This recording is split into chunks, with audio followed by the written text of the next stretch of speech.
All right. What's up, everybody? We're making sure we're live. We are live.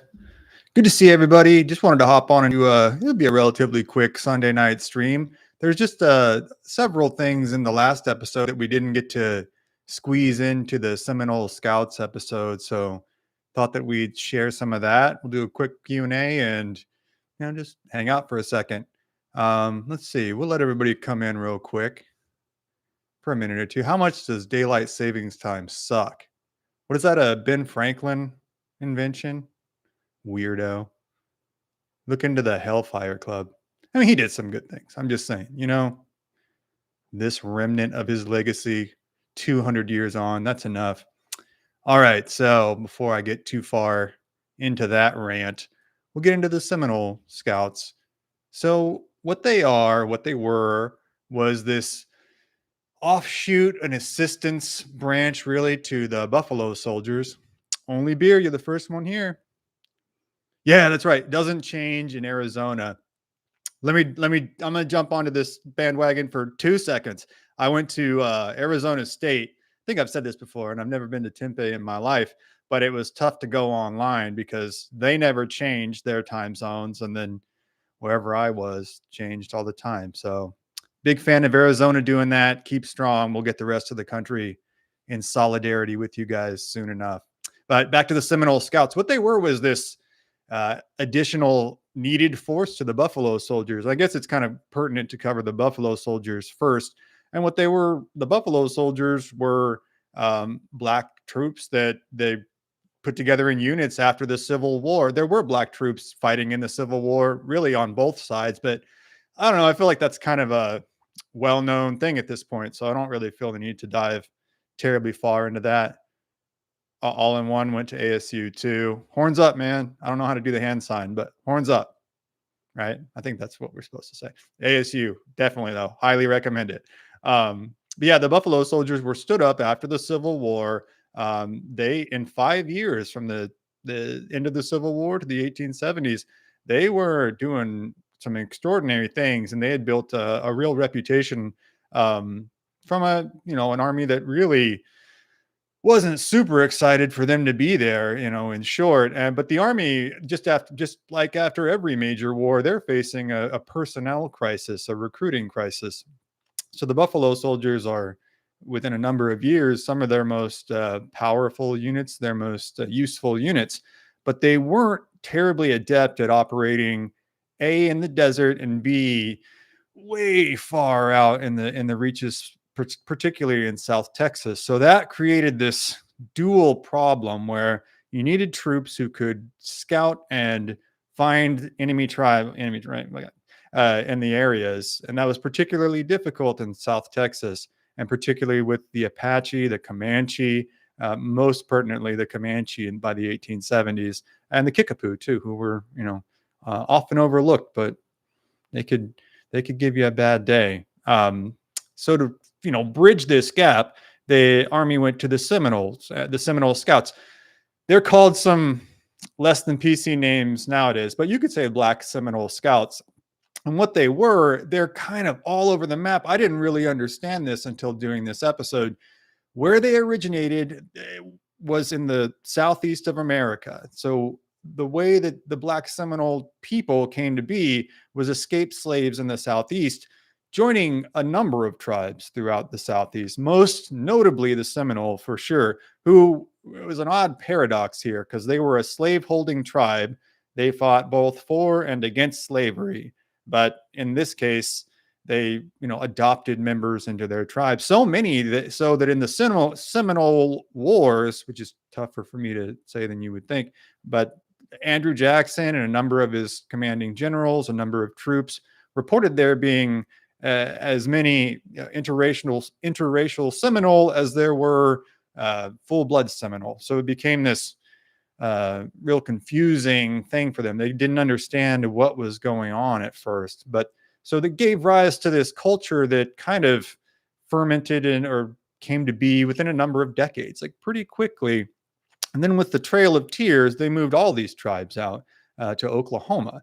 So that presents a dual problem for them as well. So on one side, they're getting pushed around by the U.S. government, and on the other, they're being pushed around by the Kiowa, the Comanche, the tribes who were already the powerhouses of the plains, which is a real common problem for tribes that were moved out to Oklahoma. So they decide eventually, we've had enough of this scene. This is enough for us. And they go south into Mexico. Mexico had abolished slavery for almost 40 years by that point. And in northern Mexico, they were particularly welcomed because this is a classic 19th century Mexican government thing to do. If you wanted to move into northern Mexico, they were usually pretty accommodating. They would have a number of stipulations, but they were pretty cool with anybody moving in there who could be a buffer between them and the Comanche, because the Comanche had attacked all the way into Mexico City. So this was just something the Mexican government was more than happy to try to deal with by stacking people up along the border. But so the Seminoles were down in northern Mexico for a number of years, but when the Army was looking for a force of guys who could operate, particularly in West and Southwest Texas, they couldn't find anybody other than the Seminoles, the Seminole Scouts, who had been down there for a couple of decades by this point, and who had been fighting the Apache and the Comanche the whole time here as well. So they've been fighting off raids. They've been hunting down raiding parties. They've been just operating in that theater for a long time by this point. So the Army says, come on back here. Come on back to America, particularly Lieutenant Bullis. Like, he's mentioned in the story as almost a secondary character, probably more of a secondary character than I would have liked. I wrote it, so that's on me. But he was the driving force behind the culmination of the Seminole Scouts and actually commanding them in action. Like, he was really beloved by his men. Like, all these guys really liked him. They really trusted him. I gave a little byline in the script about how he would come and meet their newborn babies, but he officiated over all kinds of official Seminole ceremonies. He obviously came to meet the children. He went to weddings and birthdays and funerals and all kinds of things. He was maybe not an officially adopted member of their tribe, but they loved him. Like, they were all about him, and they would obviously follow him into very dangerous situations. So he had the idea of putting these guys together. He calls them back. This is a long story. Too long didn't read, right? But he calls them back. And he says, guys, we need somebody that can operate in this theater. They basically say, yeah, we can do it. We don't need a lot of training. And they take to action. So over the course of 5 years, from 1870 to 1875, maybe the late 1870s, they see all kinds of action, especially against the Comanche. Seeing 3 medals of honor in one battle is absolutely, unless it's just a major campaign like D-Day, it's just unheard of. Seeing 3 medals of honor and all 3 of them survived. There's a lot of conversations about how medals of honor were, awarded in the 19th century, but most of the time, if you get a medal of honor, you aren't around to get it. There's a lot of posthumous medals of honor, right? So to get 3 of them in one battle is really, extraordinary.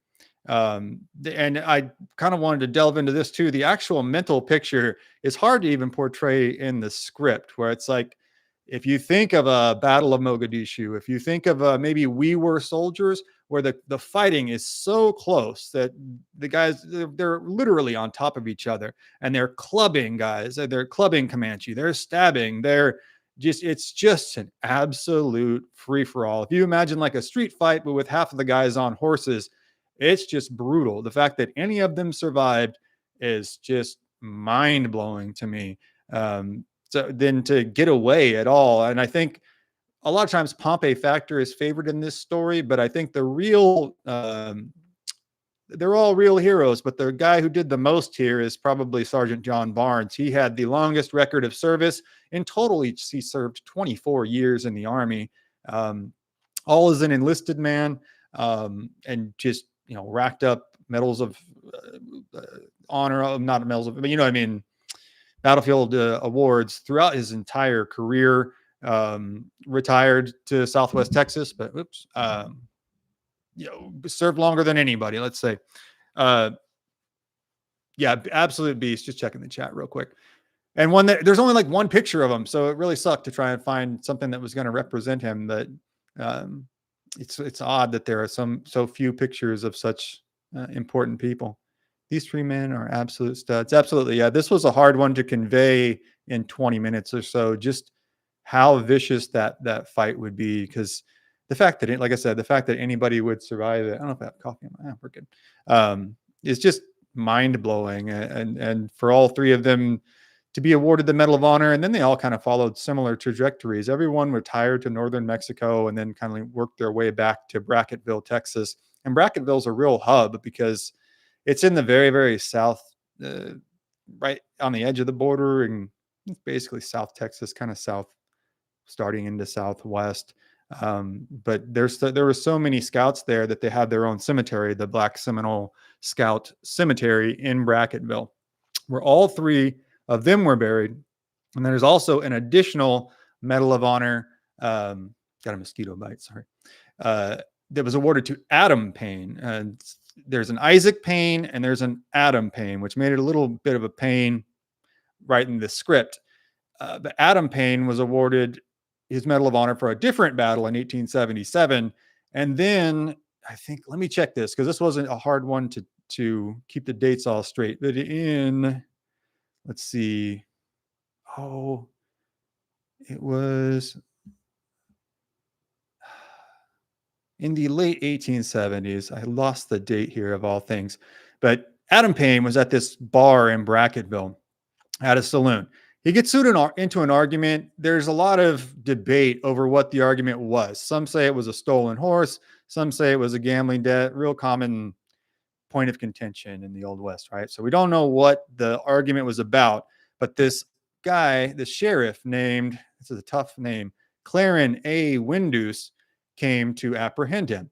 And Clarence A. Windus was also a Medal of Honor winner, one who had been, I believe, court-martialed before. So he's got an interesting story too. He's not a Buffalo Soldier, not a Seminole Scout, but the guy had joined the Army, lied about his age, done a really poor job, been court-martialed, been allowed to stay in, finished his punishment, right? Came back, won the Medal of Honor himself, eventually retires, becomes a sheriff, shoots and kills another Medal of Honor winner. First and only time that that's ever happened. Didn't face any prosecution for it. Adam Payne was also buried at the Black Seminole Scout Cemetery. So, but to have a unit that small and to win 4 medals of honor is really unheard of. They are analogous in my mind to special ops today, certainly, but probably more like Rangers. In Vietnam, the long range Ranger patrols. They're one of the few kind of forces that have some kind of analogous connection to modern day special operations. I've seen one I think video that lists them as Old West Special Forces, and honestly I think I've got a thumbnail like that too, and that's a little bit of a misnomer. What they would be is special operations, because special forces would mean they embed themselves with indigenous populations and then by, through, and with turn that population into an enemy fighting force. And that's not so much what anybody in the Old West did, at least purposefully. But having quick reaction forces, having quick strike forces, and having hostage rescue forces, which is to a degree what the Seminole Scouts were, was a unique thing that really came about out of necessity in the Old West. And I think that is something that the Seminole Scouts are undervalued for, a lot of times overlooked. And I didn't understand until I started writing this script. I kind of viewed them, I lumped them in with the Buffalo Soldiers. I didn't understand how distinct they were, but even the Buffalo Soldiers were like, these guys are nuts. Like, they are just going out in close contact. They're going hundreds of miles away from the nearest fort. They're running on very little water, very little food, and going day after day after day, tracking down these raiding parties. And they would just wear people out. And even longtime Buffalo Soldiers were just like, no thanks, those guys are nuts. Let me check the chat real quick. Appreciate the live content. Oh, Valente, you're in Northwest Austin. Yeah. I know where that's at. Large, there it is. I can look out my window and see the large Comanche moon, which is an interesting point, especially I'm in Austin, and In the Texas Hill Country, Texas in general, they still call them Comanche moons because that was the prime time for Comanche raiding. And now when you look out and you see that full moon, it's like, oh, it's pretty right now. That's cool. But that would have been 150 years ago the most terrifying thing you could see. That would suck to see a Comanche moon. All right. I heard the Eastern Seaboard tribes push the Seminoles. Yeah, the Seminoles had an interesting diaspora. I can't remember if they actually came from the Great Lakes region, but they were kind of, yeah, cycled out of different territories, which is really common. The Sioux were like that. The Comanche were like that. The Kiowa. It's rare that that European or American contact was made with a tribe who's in an actual spot where they've been more than a couple hundred years. Let's see here. I fear Texas was just too poor for photographers. That's, well, I don't know. You go into West Texas, it doesn't look like much until it's really beautiful. The spots that they have are really pretty. These guys fought like this with no thought of being recognized. Yeah, I think they kind of knew that they weren't going to get recognized individually, that as a collective force, the Buffalo Soldiers and the Scouts in general really fought really hard because they had this collective cultural impetus to prove themselves. Like, no, we belong here. Like, we are, it's not a lesser than situation. And they probably in large part had to do that, at least in their first years. They had to really prove that they belonged there, just in the way things were at the time. Great content. You probably, oh yeah, a video on Chief Paulina in Central Oregon. I've never heard that before. It was actually, yeah, I'll look more into that. That's why the comments are great for finding new ideas, because if you kind of have to be in these areas of the country to hear of these stories. And it's easy because I live in Texas, so I get a lot of Texas story, but the frontier was nationwide, right? There's so many crazy things that happened in almost every town in America. I found the Pennateca winter campgrounds nearest the edge of the Balcones. Yeah. Oh, I'd love to come see that. Absolutely. Hit me up at history at the OK Corral at gmail.com. I'd love to come do that. Yeah, the Balcones is really, if you're not familiar with Texas, that's kind of west of that is where the Seminole Scouts were operating. It's this big drop off. It's really a big cliff. The Balcones escarpment means this tiered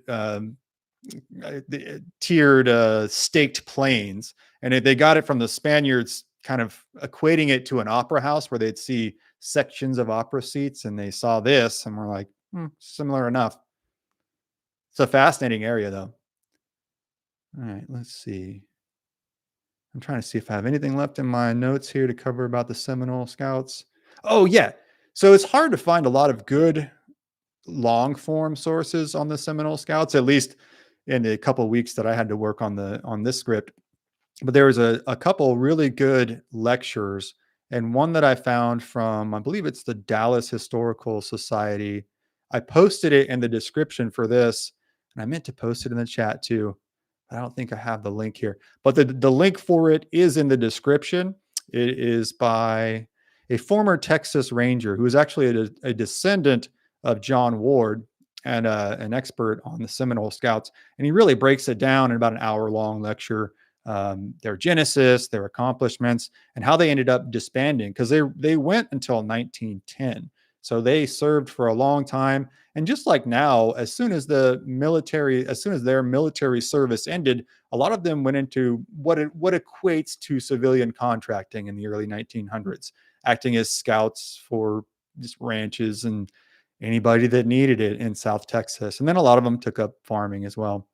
You'll see several of them took up farming in northern Mexico and eventually moved back to Brackettville. Yeah, highly, if you like this subject, if you want to know more about it, highly encourage you to check out that lecture. Just click on it. Link should be, well, it is in the description. It should take you right there. Any more questions on the Seminole Scouts? Just thought I'd hop in here and share what didn't make it into the script.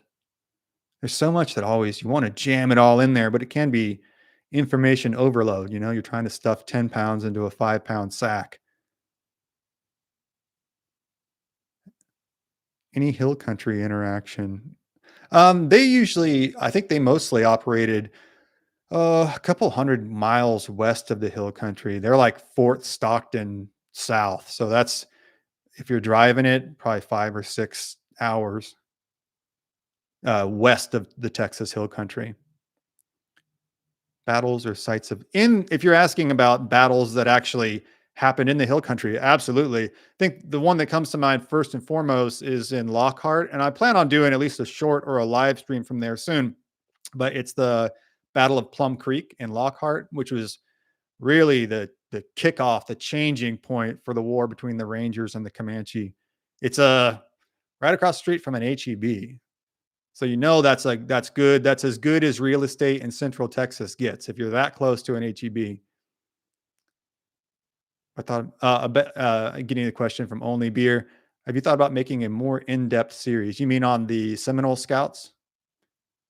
And Dan Robertson's asking Seminole specific stories. No, they pretty much just operated near the borderlands because that was their territory and that's what they were familiar with. And by the 1870s, the hill country had kind of, you don't want to say chilled out. That's not the right phrase, but the Comanche attacks were usually happening far to the north, west, or south. But they'd kind of the Pennateca who were in the hill country were kind of driven out by that time. And really, what we underestimate is like they had just been ravaged by disease for decades. The Anderson Mill helped a lot in Cypress Creek. Absolutely. Just Austin in particular. There's so many historic spots that we drive by all the time. San Antonio, even more so. Trying to just peruse through here real quick. You know, another one that I've wanted to do too, just while it's on top of my head, is top 5, top 10 Westerns. So everybody start assembling your list because we'll do a live stream on that. I'll bring my list. That'll be contentious because I'm a millennial, so I'll have a little mix of old and new. But I was raised on John Wayne movies primarily, so it'd probably be Wayne heavy. What did the Seminole Scouts finally morph into? I mean, basically just kind of morphed into the regular army, and then the regular army went to World War I, and really that's where a lot of the integrated, well, they weren't even really integrated units at the time, but the black units that were integrated into the main force of the army, they really made their bones in the in World War I with the Hellfighters. The Harlem Hellfighters were just similar to the Seminole Scouts, where they just had an inordinate amount of Medal of Honor winners, which might make a good episode because some of their fighting was hand to hand. I think it was Henry Johnson who took out 10 Germans with grenades and a knife, which is all documented and all official. So it's like, man, that's rough. And again, that was kind of in the same vein though, proving that they deserve to be there. So just I mean, like renowned for their fighting ability. Check out Santa Monica Spring. The Comancheros would trade. Yeah, that's right. And they were kind of they would pick a spring and kind of trade there for a few seasons and pick another spring. And if there's one job I don't want to do, it's a Comanchero. That's just a rough business. Like you're in danger all the time. Have you ever done an episode on the Hellfighters? No, you know, I would like to branch a little bit into World War One too, World War One as well, I should say. But yeah, that's a fascinating one that's really overlooked. I think it's the 369th Infantry officially, and we have our offices in Seguin, right? And I'll go as a historian. You check out cemeteries, and there is one guy buried there from the 369th Infantry. And every time I walk by that grave, I think like that guy saw some, like it. There would have been no crazier battlefield, I think, in history than World War One. That's one I would not want to be at. And even in the later iterations, by the time the Americans arrived, it's like some of the tactics had changed, and so you weren't seeing these big mass offensives, but some of them had, you know, gotten more vicious. They learned how to fight this terrible war. So it's just like, man, so yeah, in short, I'd like to do some World War One episodes. Actually though, I have done one World War One episode. on the Red Baron. Go check it out if you haven't watched it. It is, I think it's one of our best. It didn't get a ton of views, but it's one of the ones I'm most proud of. Ludwig, what was now? I'm so proud of it that I can't remember his full name. But absolutely go check it out. Just a vicious story. I think similar to 19th century cavalry attacks, because you're seeing this force that operates at high speed and can do things that the other forces can't do, has a degree of mobility that people that had not or weren't able to, that conventional forces weren't able to operate with. And really, as the cavalry kind of faded out with World War I, you saw the rise of aviation. So I think there's an analogy to be made there. Love that episode on the Red Baron. Oh, you watched it? Great. Yeah, I think it was a really intense one. It was a good one. Maybe as intense as the Seminole Scout one. Yeah, I should preface that. This is a little late in the episode to preface things, but if you haven't watched the Seminole Scout one, go watch it now. That's I think one of the best we've done. I really enjoyed watching it. You don't always watch them back, but more than once because you want to make sure they're good. But I've watched it twice. I really liked it. Let's see, especially the narration. It's enthralling. Whoever that guy is, he's captivating. Troy U4L with the hand wave. What's up, Troy? Good to see you, man. How'd everybody's NFL picks go today? Just wondering. Any Dodger fans in here? You guys can gloat a little bit. I emailed you. Okay, great. Dan Robertson, I will get back to you. Thanks so much, man. Have you done any videos about the Kiowa war chief Satanta? We've kind of mentioned him peripherally, but we do need to delve more into him because he's a fascinating cat. Like he was, I believe, at Britt Johnson's at his one-man fight. I think Satanta was there, maybe at Adobe Walls too, the second one. And then he ended up getting captured. And I think they shipped him kind of back and forth to Florida, or he surrendered, I should say. I think he surrendered to the U.S. Army. But they shipped a lot of these guys back and forth to Florida. And they were just like, yo, Florida sucks. We're just getting eaten up by mosquitoes and stuff. So when he came back, I believe that happened to him as well. And then when he came back, he was at like a state hospital or some official agency. And he was like, screw this, and jumped out the window on a second or third story building head first and like took himself out, which is like, damn, bro, you really wanted to go out, huh? Which unfortunately, that's the first story that I think of when I think of him. But he was a kind of I don't know, I would equate him to maybe a Quanah Parker of the Kiowa, just a really prominent chief and politically prominent too, politically active. A lot of these guys some of the fiercest fighters were some of their best statesmen in a lot of ways, because they just got most sick and tired of fighting all the time. Any more questions? Just hanging out for a few more minutes. Figured we'd do a Sunday night stream because it's fun hanging out with everybody. Any history questions in general, whatever you got, I'll do my best.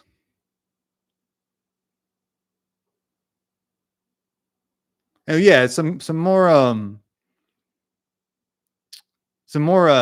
movie watch alongs I wanted to try too. Let me know what you guys think of these. It'll be interesting to tag this on to the favorite Westerns thing. I'm thinking Hostiles with Christian Bale. I think that's an excellent movie. I'm thinking Dances with Wolves. Thinking the Comancheros. Let's see. The Searchers. I think the greatest Western ever made. The Searchers. I guess I kind of gave away my number one pick there. I know I'm leaving ones out. Somebody feed me some. Any World War II shows in the works? Yeah, I've got several that I'd like to do. We got a Korean War one too on the Battle of Chosin. So I think we're going to start working some more of those in. Everyone always asks, like, have you run out of Old West stories? And it's like, no, man, we've got, let me see here. Like just one half price book purchase with a coffee stain on it has like 100 stories. So we got a lot of Old West ones, and it'd be cool to toss some new ones in there. So yes, those will be coming. I'd like to do some aviation ones too. I just think those are cool. The Cowboys. Yeah, Tombstone for sure. The Unforgiven, and I've watched the Cowboys like a million times. They just had their 50th anniversary, which is mind blowing. But the John Wayne Museum has all of their original outfits up. This is really cool. And honestly, the Cimarron kid, I think that's the good guy in the whole movie. Everyone's always, none of these guys, they're all no working gunsels. They can barely ride a horse. And the best cowboy in the lot comes around and they're like, here's a little stick I whittled for you or whatever he gave him. And he's like, I got no use for it. And it's like, he doesn't have any use for it. You're making him do all the work. The Last of the Dog Man. Yeah, that was a great movie. And I want to do one too, a live stream, because it's another one that's tough to jam into the episodes, but on the specific warrior societies of the Cheyenne, because I thought there was dogmen and not dogmen, but there's all kinds of warrior societies. The Kit Fox Society, the dogmen. There's a bunch that I'm forgetting now, but there's like 10. There was a bunch. How historically accurate is Blood Meridian, and will it ever be made into a movie? I have never read that in its entirety, but I maybe one of those that's so gruesome that it's hard to make into a movie, and so kind of lengthy, maybe complex. But they made it with No Country for Old Men. A lot of the accounts, like the accounts of the Comanche, I think pretty darn accurate. And maybe it kind of took a fictional vehicle to get across how intense that was. What was the only gunpowder? Did you know that at the Anderson Mill, which Anderson Mill is in Austin, it's in North Austin. It's Dan Robertson is saying it's the only gunpowder mill west of the Mississippi. I did not know that. Now it's home to tech workers and dog parks.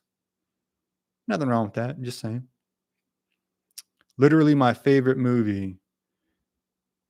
Let's see. Which one is that? Only Beer. Which one's your favorite movie? Let's see. Korean Conflict. Pet Detective says Korean Conflict is so underrated and misunderstood. Absolutely. And it was like, right, it was only a police action, but maybe one of our worst wars. I think it's telling that so many sitcoms, especially from the 70s to the 90s, like they had a Korean War veteran character in there. Because it was like, I think a lot of those guys were in society and often kind of just overlooked. Not disrespected, but certainly overlooked. And I think that was some of the worst fighting our forces have ever seen. Let's see here. Oh, the Cowboys. Only Beer says the Cowboys is his favorite movie. Yeah, it's certainly up there for me. Absolutely. And as a kid, there was nothing better. But how do you feel about my analysis of the Cimarron kid? Good guy or bad guy? Let's see. Oh, Dan Robertson, you know a lot about the hill country, man. The Bakwano and the Natural Bridge Caves was combined with charcoal from the cedar trees in Cypress Creek. Yeah, that was like how they made it, right? There was a couple places like that throughout the South, but I didn't know this was the one farthest west. I live behind one of the I think the fanciest public shooting range in Austin, and they use up plenty of gunpowder there. They might need their own plant. Sounds like Saigon sometimes. Pop, pop, pop, pop, pop, pop, pop. Which is fine. Have fun, man. It's cool. But man. Only Beer says Cimarron kid was a good kid, just misguided. That's right. It was fool's gold that Slim gave him. And he didn't have any use for it. You know what I'm saying? Like, he's the only guy worth hiring. Let's see. Meanwhile, John Wayne's out there getting these kids. It's hard to take kids to McDonald's. He's getting these kids and all the cattle across the country, curing stuttering. It's amazing. Dan Robertson says he manages 180 acres of hill country. Wow.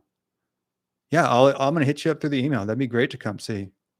It's some of the most, I didn't understand before I moved here, but really some of the most beautiful country I've been around. It is diverse. And I thought everybody from outside Texas thinks it's one big desert. And it's like, man, you almost get kind of jungly in the hill country.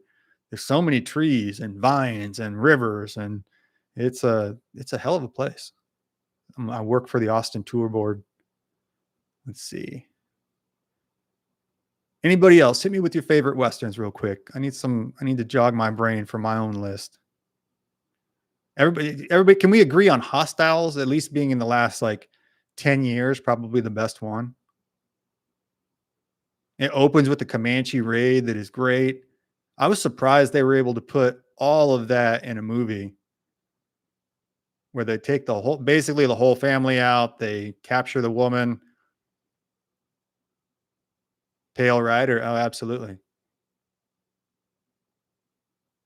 There's pretty much no bad 70s Western, I don't think. Could be wrong. I don't know. Let's see. More comments than I thought here.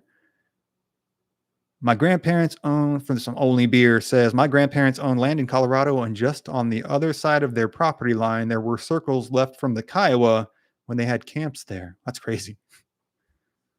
And the Kiowa, they're one of my favorite tribes to study because they're super small, even in comparison to the Comanche, who are a pretty small tribe. And they had a super complex culture. It's not really that common or not that similar to the Comanche, because they were very complex. They had all kinds of arts and ceremonies and songs. They weren't as Spartan-esque as the Comanche, but they were just as vicious of fighters. 310 to Yuma, short stories from Kate and Wobro. 310 to Yuma. Absolutely. I was going to say that. I had that in the back of my mind. Christian Bale makes a good Western. And Russell Crowe smashes in that. Let's see here. Ron Howard's Western. Oh, yeah. What was that? Somebody hit me with that.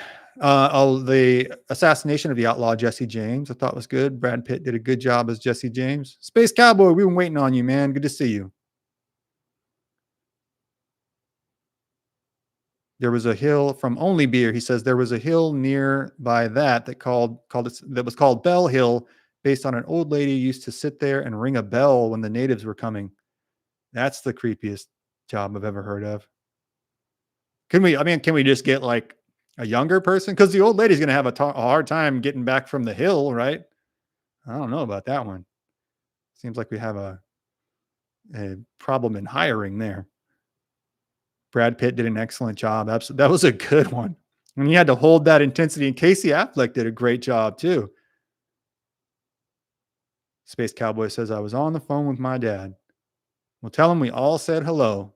It's always good to talk to the old man.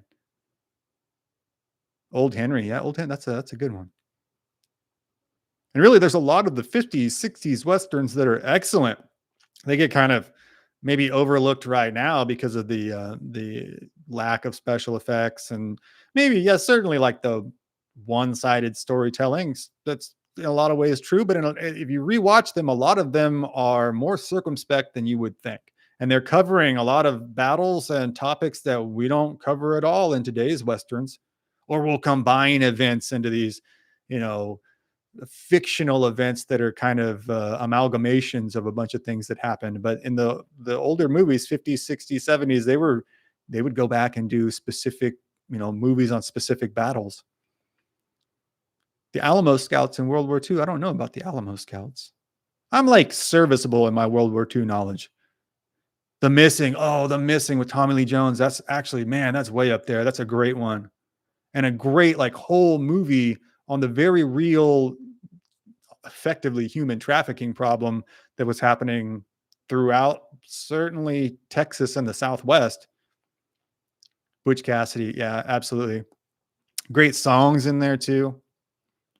That's true. Like a lot of, and I think even you could put like Blazing Saddles and stuff like that. Cause in specifically cowboy culture, like humor is a the cornerstone, right? Like in Western and cowboy culture, like it's not dramatic as these movies portray it so much as like it's 90% guys kind of, giving each other hell and being funny. Let's see. I'm trying to think of another one that would do that. There's other funny Westerns. They're just not coming to mind. Any other ones? I mean, the Searchers, I think, is probably my favorite. And the more I get into Comanche history, it's like that's a real story. I think it's John Parker. Like the guy went out there for years looking for his daughter. He went out there without a gun or a horse or anything for a while. Blazing Saddles. Yeah, you couldn't make Blazing Saddles today. That's for sure. Military, yeah, it's dark humor. It's just like first responders and military. It's a humor that you acquire through hardship, right? You can't just be serious all the time when life is that hard because you'll go nuts. Speaking, this isn't cowboy talk, but one thing that I forgot to say about Davy Crockett was he called President Andrew Jackson Dr. Jackson, like from the time he left Congress till he died. He called him Dr. Jackson because he got an honorary doctor degree from whatever university. So it's like a way to poke fun at him. It's like, yo, this guy's funny. That's a funny bit. Let's see, military Cowboys and Aliens was actually pretty decent. It was interesting for sure. And it was entertaining, which is like, all right, well, what more do I want from a movie? I think I got it from Redbox at the time for $3. It was worth that. The Webster Massacre, Dan Robertson asks, have I heard of the Webster Massacre? No, I have not. 1839. Is that in the Texas Hill Country? I've been looking at the Whitmer Massacre from Oregon, which is another bad one. Oh, Space Cowboy, you're an EMT? Thanks for your service, man. That's a tough job.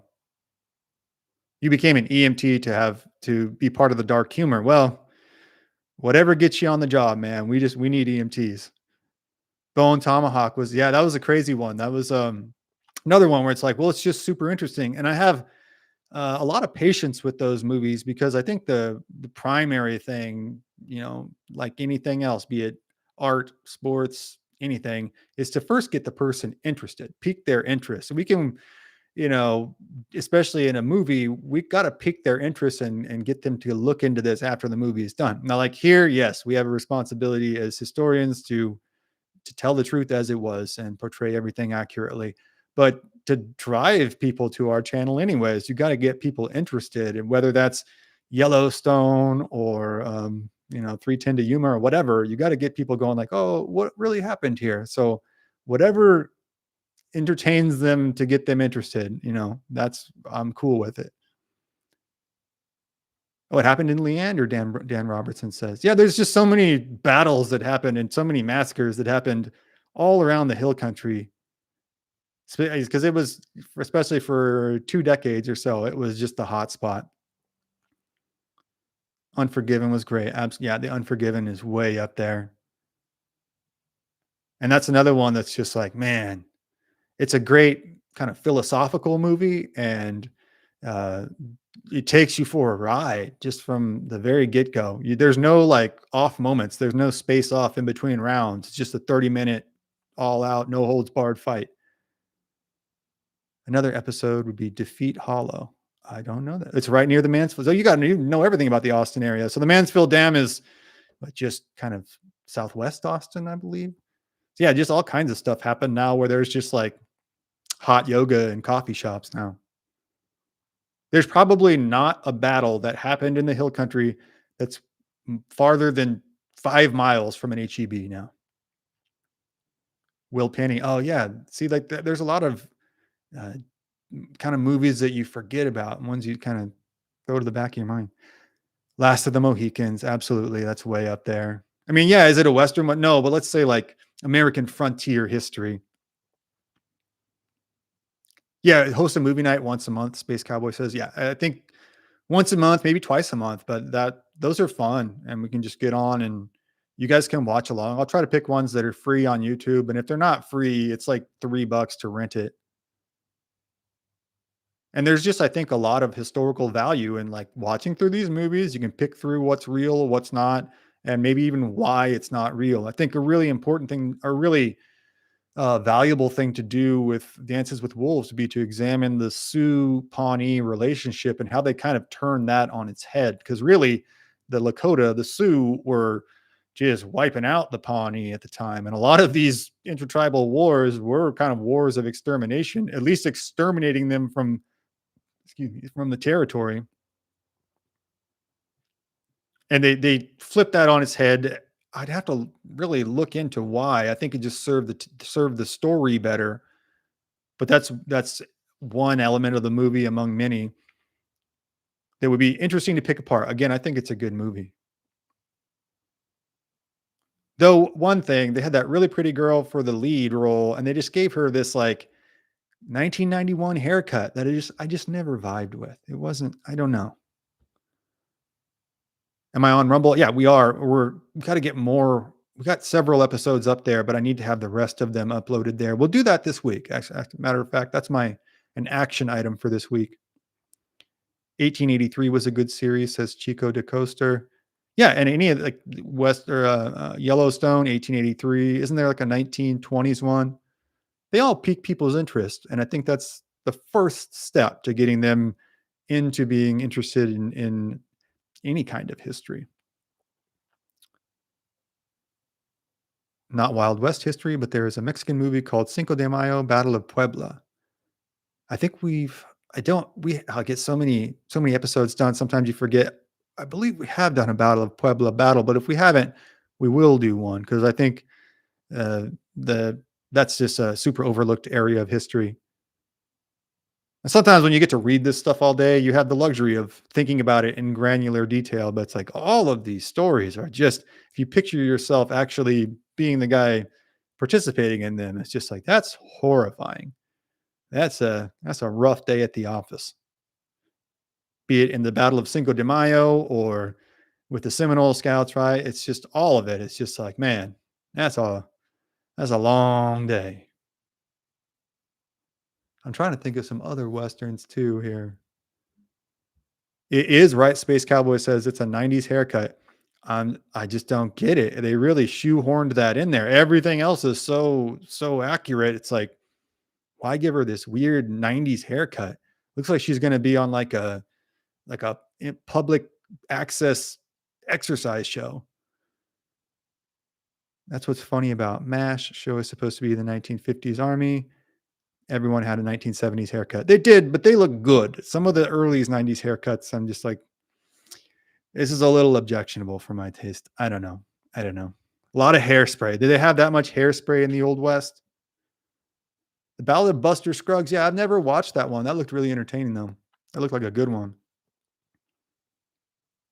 Who are you guys taking? If you can only watch one actor in a Western movie, I'm going to give you two that you can pick from: John Wayne or Clint Eastwood.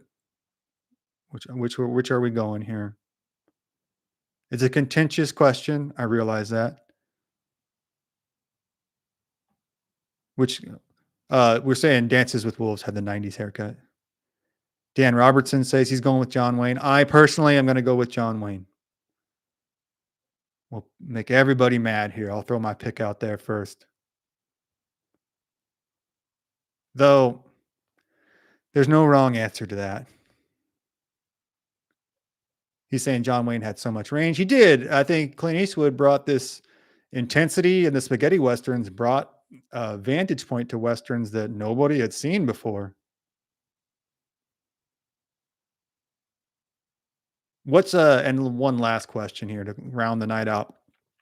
Which movie would everyone, let me know in the comments, what would you like to go to next for our next movie night? And I kind of have to call them I think I have to call them movie watch-alongs or movie companions. So in the title, realize I have to do that for the YouTube terms of service. Short Stories by Kate says we need a combined actor named John Wayne Eastwood. That sounds like an assassin, you know? Sounds like the guy that took out John Lennon. I know it's not, right? That's David. Oh, shoot. Who is that guy? They found him with Catcher in the Rye, though, right? Oh, Jeremiah Johnson for our next movie night. Yeah. John David Chapman. Sorry, that just came to my mind. John David Chapman's the Lennon guy. Anyways, yes, Jeremiah Johnson. That'd be a great one. One that I talk about it. Oh, that's a great one. I've seen it in its entirety, but in pieces when it came on AMC when I was a kid. Because It was I when I was growing up, it was like, oh, that's an older movie, which is what kids now say about the movies I grew up with in the 90s. Hell of a world, isn't it? Series of short stories to pause and reflect.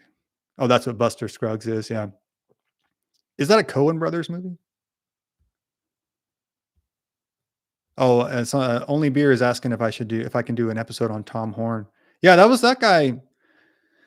Oh, you're related to the guy, the kid that unfortunately passed away from his errant shot. Yeah, I don't know. So I'll have to look more into them and kind of formulate my actual opinion. But it's the hanging of him was a little sus, right? I don't know. Let me look more into that. Yes, we'll do an episode on him or at least a live stream. I kind of what I've heard, like they gave him plenty of time to like write his autobiography and it was doing like saddle rework and stuff, right? It seemed like they were not entirely sure if they should hang him, but kind of felt like they had to. Has anyone, oh, Space Cowboy asks, has anyone seen the trailer for Young Washington? Yeah, I think we'll have a Young Washington episode come out next week because of that. Those are really super popular. It looks like they're looks really cool. It's kind of frustrating that they're not putting it out till next July 4th, but that's good marketing. And Kelsey Grammer's in it too, right?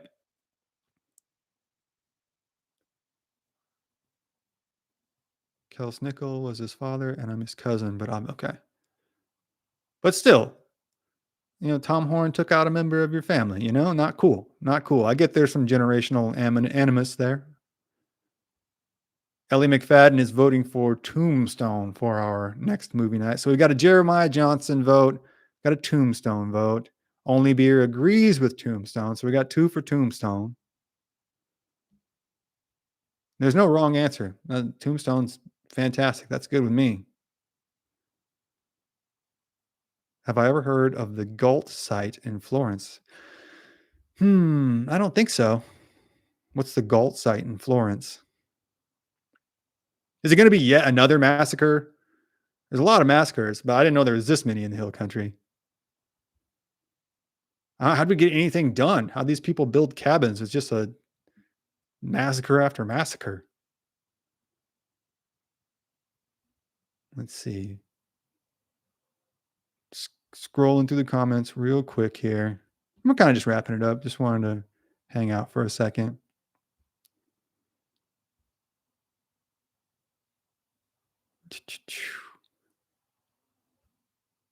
A lot of comments. Sorry, scrolling through it. I know it's enthralling to listen to somebody read. Another vote for The Missing with Tommy Lee Jones. That was one that I saw that when it came out in theaters, and it's like they got this. The Medicine Man, the chief of the Apaches was really cool. And Tommy Lee Jones he's built for westerns. That's my dude. He just nails he's a Texas boy. Went to the Ivy Leagues, came on back. I think he's got a ranch out in Menard or something like that. Focus says he's going with Clint Eastwood for his choice between John Wayne and Clint Eastwood. That's fair. There's no wrong answers. You can't miss with that. Another vote for a Tom Horn story. Okay. I mean, he was a cold-blooded killer, don't get me wrong, but I'm gonna do a little more research before I take a firm stance on that. Short Stories by Kate says he has a ranch in San Saba. That's right. San Saba. Well, they'd say San Saba up there, right?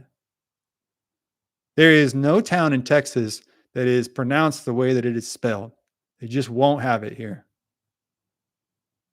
There's a town called, there's Llano, it's 2 L's and then A-N-O, and they call that Llano. And then there's Lometa, Lometa, basically. There's no other way that you would pronounce it. It's got M-A-T-A or M-E-T-A, right? Lometa, maybe, but it's called Lomita. I don't know. There's just a million like that. It's a very Texas thing. Which I love you guys. Hey, I'm genetically half Texan, so I'm just saying it's a trait here. It's a thing. Yes, he's saying Dan is saying that the Galt site shows. Oh, I have mentioned that before, that there was human inhabitation of the area for 20,000 years. There's a site like that in Seguin too, right on the Guadalupe River. It makes sense, right? That people would have habited this area for that long. It's kind of got everything that you need. There would have been even more here, at least in the last several centuries, right? There's a lot more game, different types of game running around, though that's kind of predicated by, at least with the buffalo, that's predicated with the tribe's ability to, reach them, which was kind of dependent on the horse. But still, the Texas Hill Country now and then has everything that you would need to survive. I should start getting some tax money for all these endorsements I'm doing for the Texas Hill Country. Let's see. The San Saba is the home of the fighting armadillos. That's right. And they've got the fighting badgers in Lampasas. They've got the unicorns in New Braunfels. I don't understand that. It's a beautiful school. They got actually pretty cool uniforms, but they're the unicorns. There must be. I'll have to look into that. Maybe that's what I'll do tonight. Let's see. I'm trying to think if there's any other Texas mascots too that I can think of off the top of my head. And I always thought it was kind of funny that there's a town called Comanche, and it's in the middle of Comancheria in Comanche County. And you'll see signs before football games that say like, "Go Comanche, go." I think they're the Braves, something like that. Their mascot, right? And it's like, well, this is 150 years ago. This would be like the worst thing that you could see. Like you would never see that. Like the Comanche would be the worst thing that you could see on the Texas frontier. And now we have like mascots, an entire town, an entire county named after them. I feel like it's kind of a uniquely American phenomenon, but maybe not. And Dan is saying, yeah, in the Texas Hill Country, you've got, timber, land, and water. Anywhere out on the Texas plains, once you venture out here, out of the Texas Hill Country, anywhere west, north, northwest, southwest, or just directly west, it gets pretty sparse pretty quick. Oh, short stories by Kate, as is familiar with Comanche. He says it's the Comanche Indians, which is like, hey man, if we're gonna go for it, let's go 2 feet in, right? Like, should we call them the Chiefs? Should we call them the Warriors? Like, nah, how about the Indians? How about the Comanche Indians? Don't come for me. It should be fine to say on YouTube, but I'm just saying they really went for it back in the day. And Comanches, I've been there. Comanche's a great town. Best chicken fried steak I've ever had. Let's see, any more places or any more comments here we're gonna roll through. So yeah, in conclusion, go watch the lecture that I linked if you want to know more about this. Certainly first watch the episode, but if you want to know more after that, and after watching this live stream, go watch the lecture I linked in the comments below here. The episode should be linked there as well. Yeah, it's a really overlooked fighting force in American history. So definitely worth doing some more deep diving on. Let's see. Dan Robertson saying, got a park near the Hill Country has a park near Cedar Park that was a Tonkawa camp. Yeah, I'm going to hit you up, man. That'd be cool to come see. That's some good in-person research. Space Cowboy says he lived in Iroquois County in Illinois. Yeah, it would have, I don't know, it may not have been unthinkable to people a couple centuries ago, but they would probably be like, you couldn't come up with any other name? That's the one you went with? Like, it would kind of be like, I don't know, the Delaware tribe having like, this is our George Washington village, right? It's like, wasn't that the guy you didn't like?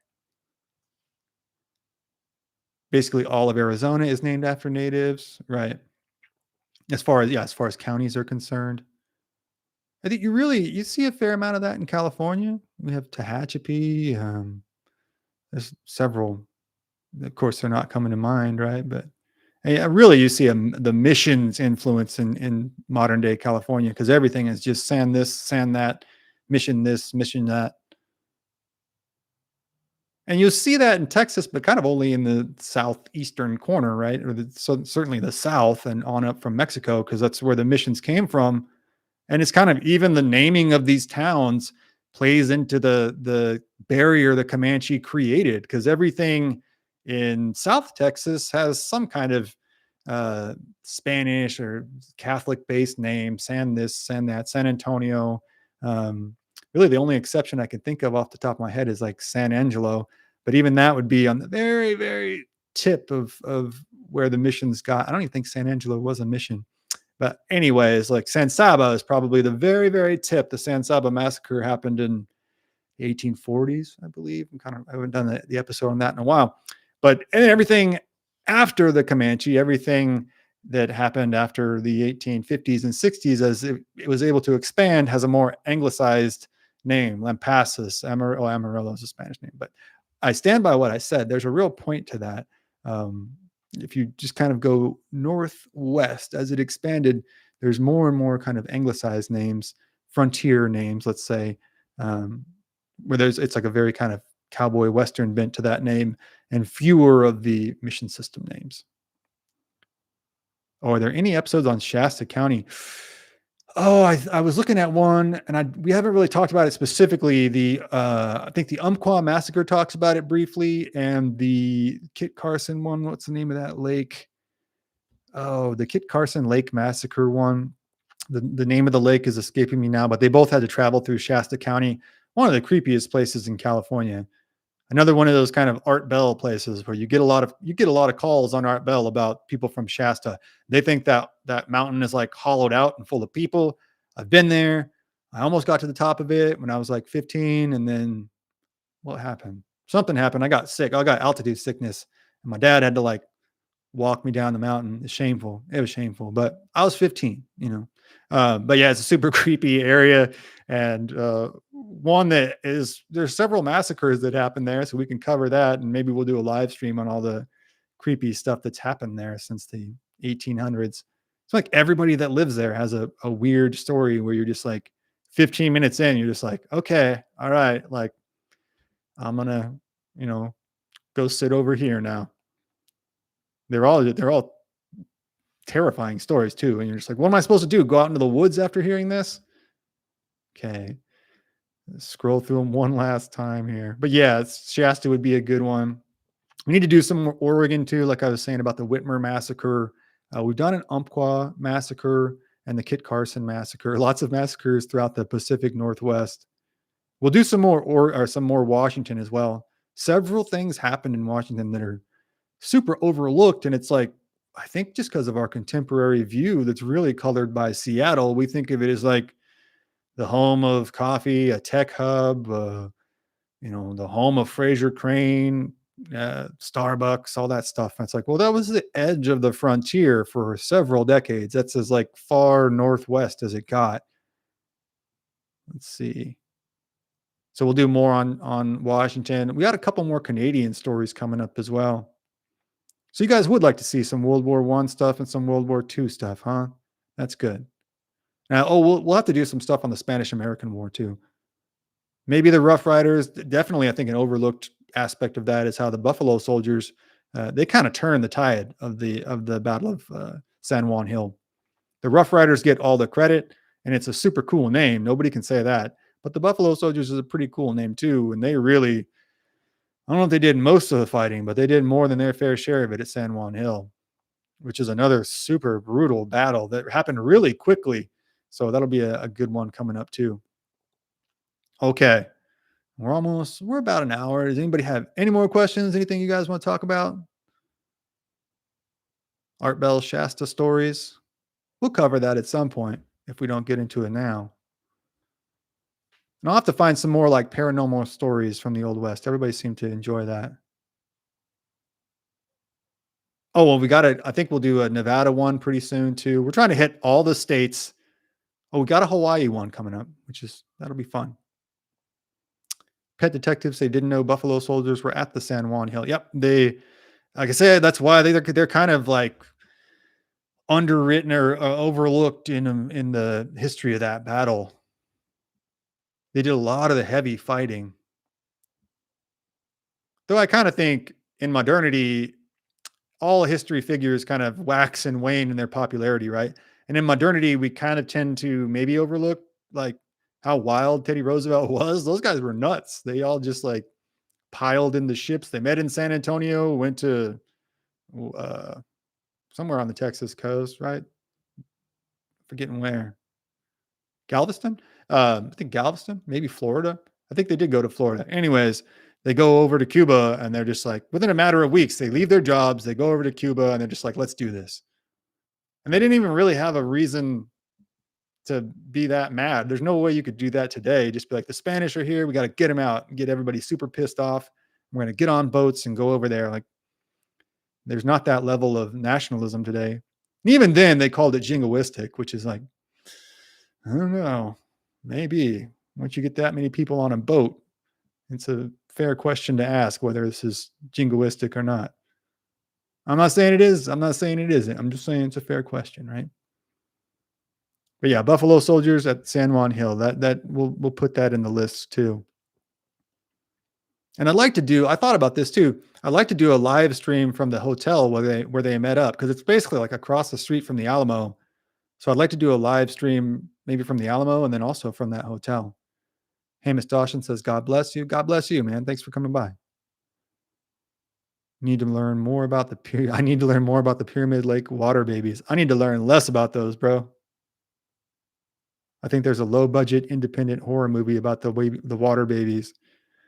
If it's on YouTube, I'm going to look at it for 30 seconds. All right. Just to get an idea of what it is, but I need to sleep tonight. So I'm not going to watch it in its entirety. Live stream from Comanche Peak. Yeah. If you're down for that, I'm going to email you here. If not tonight, I'll email you tomorrow and because what time is it here? 9. Oh, it's after 9. Well, I guess you're up already. I'll email you tonight. Yeah. I'd like to do that though. That'd be fun. Funny. Yeah, okay. Comanche Peak is at the Oasis restaurant. Okay, that's right. That's right. You're jogging my memory here. If you're not from Austin and you visit, take the lengthy but worthwhile, beautiful drive out to the Oasis. It's right next to the lake. It's beautiful, multi-tiered level restaurant. Sit out on the patio. It's really nice. Need to do a live stream from the basement of the Alamo. Maybe. I'll go back to Seguin too and see if we can do a live stream from the original building of the Magnolia Hotel. And actually, a listener reached out to me a while ago, and I'll get back a hold of him. But he owns some property with a Texas Ranger headquarters on it. Like it's built from the same brick. Like it's the same headquarters that's been there since the 40s. And they actually have it's a cellar, right? Like it's just a hole in the floor that has a trap door on it, but it's where they used to keep prisoners too. And there's no doubt that's absolutely true, because it's just big enough to put like 3 or 4 people in, and they didn't treat them kindly. I would say that, but it's a cool place. I'd like to do a live stream from there. So I'm going to hit him up too. I really like that Seguin area. Seguin, if you want to throw me some money from the tourism board, I'll talk you guys up as much as I have the hill country here. Nothing's free, right? This is free. But let's see. Any more comments here? Again, thank y'all for showing up. This is like really fun, just hanging out. Any more history comments, questions before I take off? Oh, and yeah, we've got, just to give you a preview, I know I've said we're going to take off several times here, but I'm like Elvis. I just keep coming back. James Brown, right? I just keep coming back. Yeah, we've got, the Headless Mountain Man is coming up. Ben Wallace on the Mail Train is coming up. We've got Cheyenne coming up. That's just this week. So, and then tons of live streams, tons of shorts that we're going to really be cranking out some content. We've got the apparatus now set up to do it, the infrastructure. I found cache holes at the high ridge near the peak where they dry stored meat. Wow. Yeah, we kind of forget about how the tribes actually practically went about their lives. And it's like, yeah, all over the West, there was cache holes and, places where they would store their food. They had to do it as a way to survive. It's like their pantry, their refrigerator. Oh, the basement of the Alamo was Pee-wee's Big Adventure residence. That's right. Okay, Space Cowboy. I get you. I'm with you now. I'm with you. Space Cowboy asks, have you ever panned for gold? Yeah, I'm from Central California, and it's just like 60 minutes from the Sierras where they had the big, major part of the gold rush. So that's kind of a seminal event in kids from that area's lives. They take you on a field trip, you get out, there's a big trough and it's full of water and dirt, and you pan for gold. And then you get really mad that you didn't get all the gold you wanted, but you still get enough gold to like make it worth your trip. It's not easy. It is hard work. It is just that little tiny experience is hard work, but there's still lots of guys that do it in the rivers and in the Sierras, and they're out there bent over all day long. It would be and you're wet and you're cold. It would be a tough way to make a living, and most guys walked away broke. Highest point in Austin with smoke signal from. Oh, so Dan Robertson is saying that's the Comanche Peak we're talking about, where the Oasis is now, which is like a well-known, not fancy, but like very popular restaurant. If you say the Oasis here, everyone knows what you're talking about. The peak that's on is the highest peak around here, which I believe is true, right? And that's where they would send, the Comanche specifically would send their smoke signals from there. One plume, he says, means I am here. Two plumes means come over here. Three plumes means I'm out of here.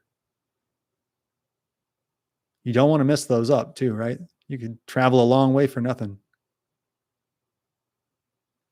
Blankets would cover the smoke.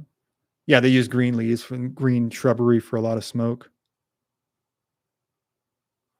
Let's see. Which is that'd be complicated, right? It's like I've always thought that'd be hard. I wouldn't be the best at deciphering smoke signals. I don't think I have the attention span for it. Let's see here. Oh, Space Cowboy says I've always wanted to pan for gold. It's fun. And you will likely find some gold. Like you'll find little flecks of it, and it's pretty gratifying. It's not gonna buy you a cup of coffee, right? But it's also it's edifying, and it kind of gives you a real life experience of where you're like, whoa, like you can't really, you can't go fight in the Battle of the Little Bighorn. You can't do a number. You can't attend a hanging, right? But you can go pan for gold. And it's a visceral experience for sure. Let's see.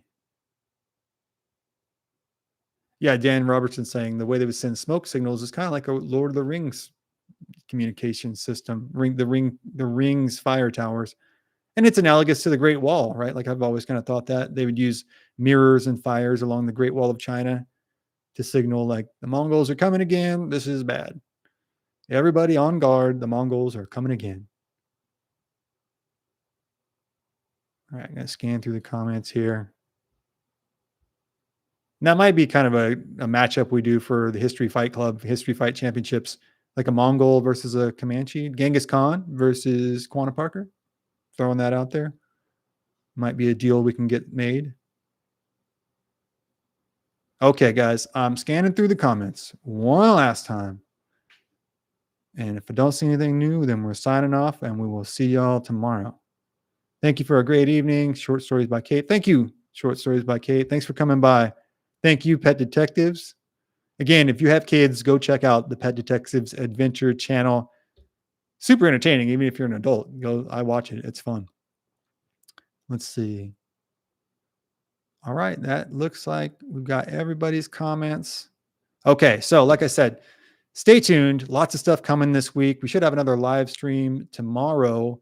I'll let you know what the topic is tomorrow. Should be about noon. We'll let you know then. Got a lot of shorts, a lot of good stuff coming up. So thank you all again so much for tuning in and for watching. And we will see you next time tomorrow. Have a good night.